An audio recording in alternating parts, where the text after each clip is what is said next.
How to delete price alert in Vantage. Hi everyone, welcome back to another video from Trading for Beginners.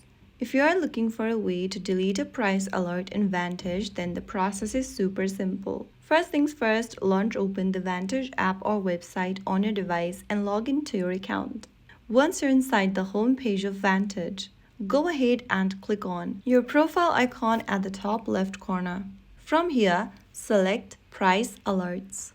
If you've enabled any price alerts, you'll be able to see it on this page.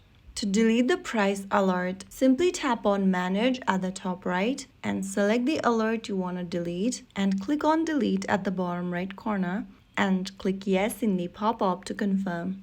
Soon after you do that, you'll be able to delete the alert and it will be just gone. Make sure the alert no longer appears in your list. Once it is gone, you've successfully deleted a price alert in Vantage.